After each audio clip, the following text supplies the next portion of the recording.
ये 11th class का जो चैप्टर जैसे कल मैंने स्टार्ट कराया था, कल हमने थोड़ा सा स्टार्ट वहीं से होना था, हम सही थे। तो नाम है लेखन कला और शहरी जीवन। इससे पहले, सबसे पहले समझने से पहले ना आपको थोड़ा सा प्रारंभिक समाज को समझना पड़ेगा कि प्रारंभिक समाज है क्या। अगर मैं प्रारंभिक समाज की कुछ बात करूं तो हम यहाँ पर जो शुरुआत करते हैं वो किससे करते हैं? मानव इतिहास की शुरुआत। किसकी शुरुआत करते हैं? मानव इतिहास की। जैसे कि क्या है, लाखों साल पहले मानव अस्तित्व की शुरुआत और इसके बारे में वैज्ञानिक और इतिहासकारों दोनों की खोज हो रही थी, दोनों पे चर्चा की गई थी। अध्ययन के स्रोत में अगर बात की जाए तो क्या मिल रहे थे इन्हें? अवशेष मिल रहे थे। किसके मिल रहे थे? छोटे छोटे जानवरों के अवशेष इनको मिल रहे थे। पत्थर के औजार, गुफाओं में मिलने वाली हड्डियां, और ये सब चीजें इनको प्राचीन काल को समझने में क्या कर रही थी? मदद कर रही थी। उसके बाद बात करें प्रारंभिक मानव का जीवन कैसा था, तो उसके लिए क्या होगा? ये सबसे पहला प्रश्न हमारे दिमाग में आता है कि ये कैसे घरों में रहते थे।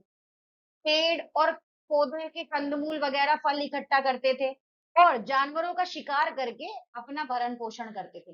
लेखन कला क्यों आई, कैसे आई, उसके लिए पहले समझना पड़ेगा। फिर बात करते हैं भाषा का।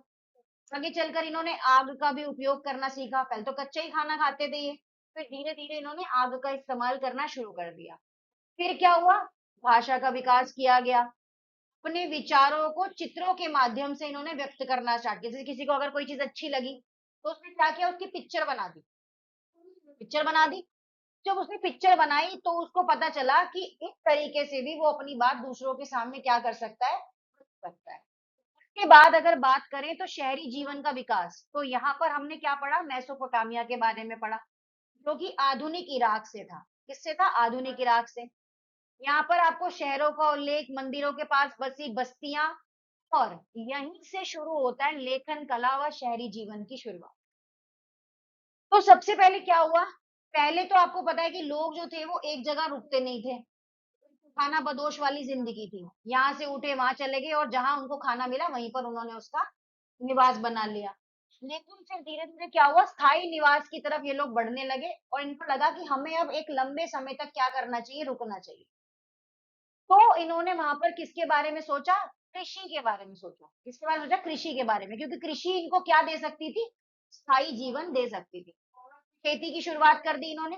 लगभग 10,000 साल पहले लोगों ने एक स्थान पर बसकर क्या करना शुरू कर दिया? खेती करना स्टार्ट कर दिया। पहले भोजन की तलाश में एक जगह दूसरी जगह घूमते थे, अब वो काम खत्म हो गया।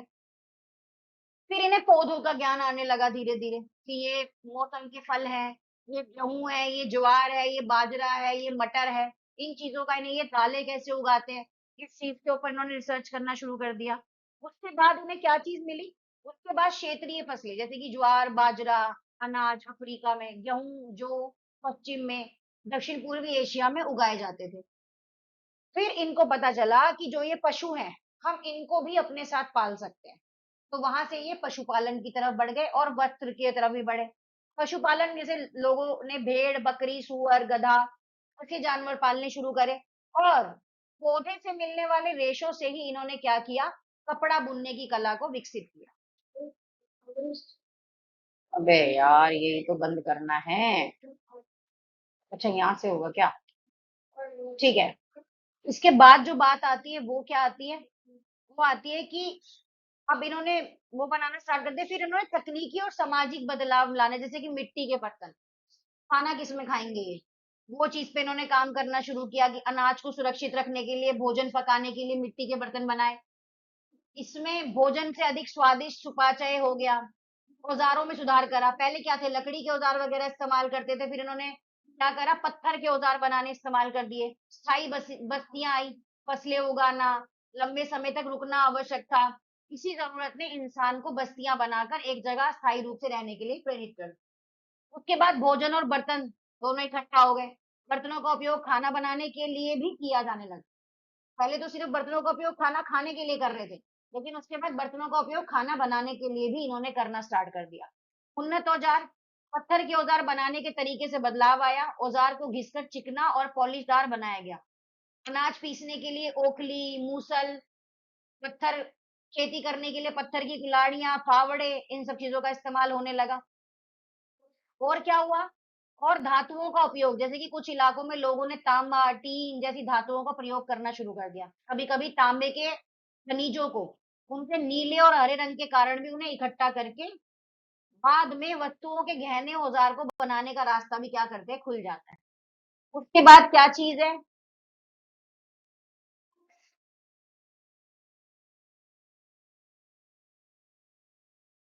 हेलो। हेलो। हाँ जी बेटा। कितना, आधा घंटा थोड़ी लेट हो गया आप क्लास के अंदर, 5:30 की क्लास है आपकी। आधा घंटा देखो आप फिर। भूमि आधे से ज्यादा चैप्टर पढ़ चुकी है यहाँ पे। तो बेटा आ जाओ जल्दी।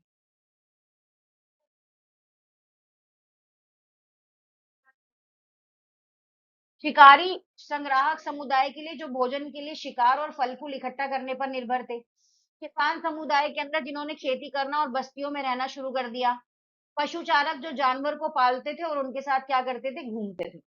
इसके बाद अब जो चैप्टर हम शुरू करने जा रहे हैं, जो हमारा लेखन कला का चैप्टर है, वो यही है ना, मेसोपोटामिया से क्या अलग है?